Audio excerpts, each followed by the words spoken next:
one thing you reported on leading up to this, because I didn't see a whole lot of reporting on this. I know it got some reporting, but you, in the years and even months leading up to this, all throughout December and even into November, you were really digging into the campaign around it and that campaign to actually get the ban lifted.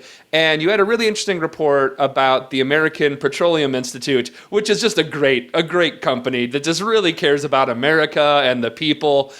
Tell us about their campaign and how they actually, and the mechanisms they use to actually get this ban lifted.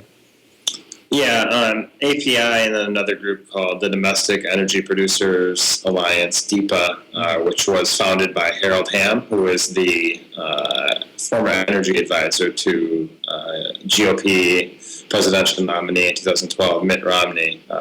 He's the CEO of Continental Resources.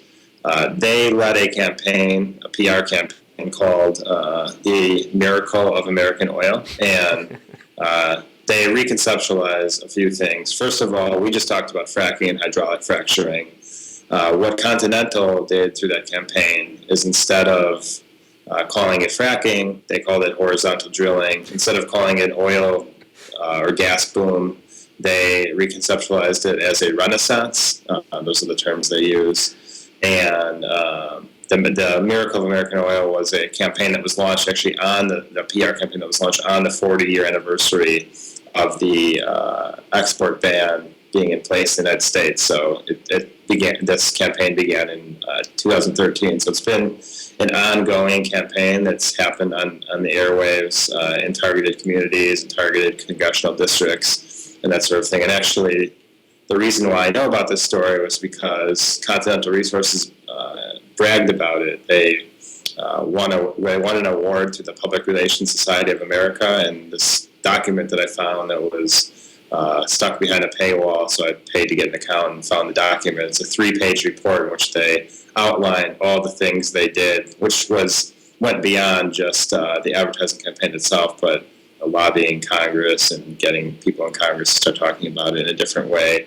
Harold Hamm testified in front of Congress multiple times, and I noticed that when he testified, he was using this quote-unquote Miracle of American Oil language in his testimony.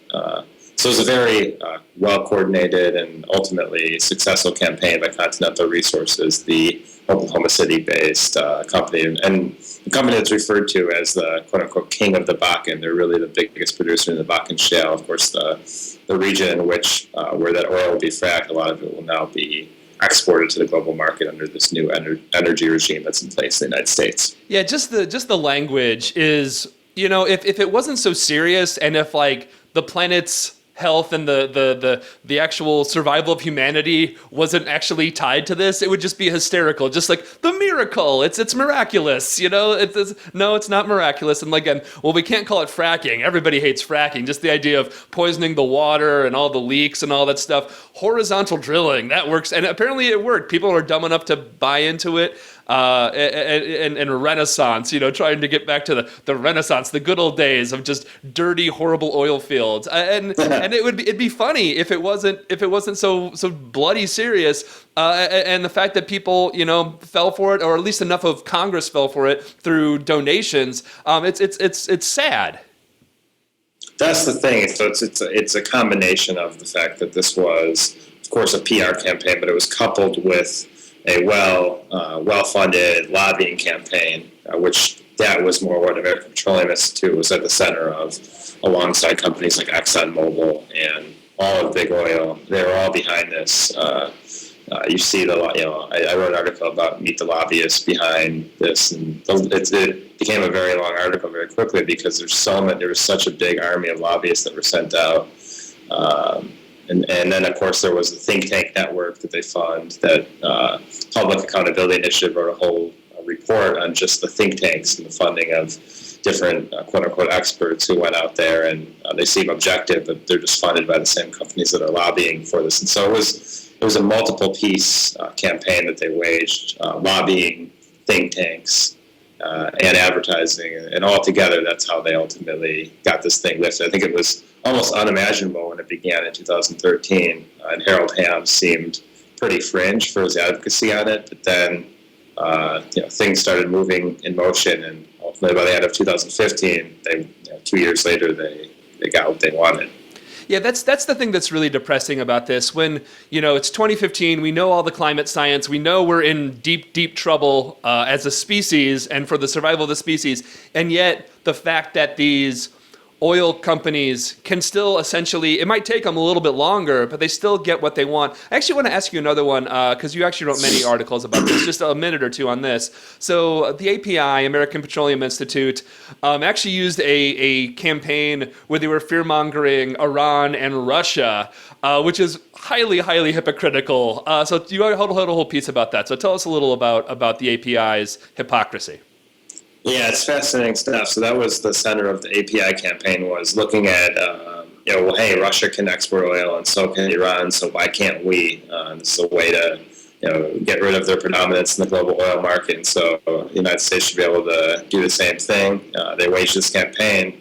Ultimately, it was completely hypocritical, and I think that the big lie was exposed because the first company to actually export the oil is this company that I wrote about called Vitol Group, and Vitol Group is actually one of the biggest companies in the world, period, by revenue.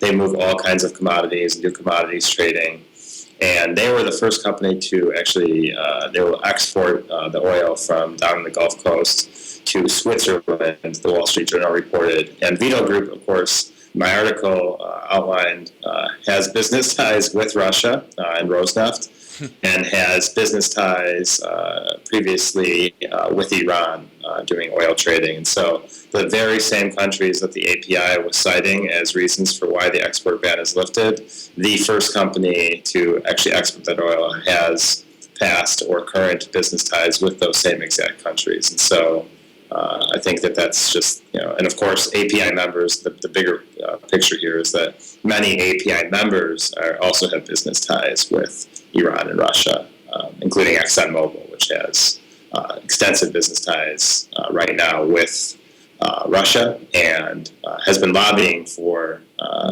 actually against the current embargo in Iran, or been educating, they would say, different members of Congress about the potential for lifting that and how they could make money from having business ties with Iran. So, of course, when you actually look at the bigger picture, it's much more complicated than the PR campaign would suggest.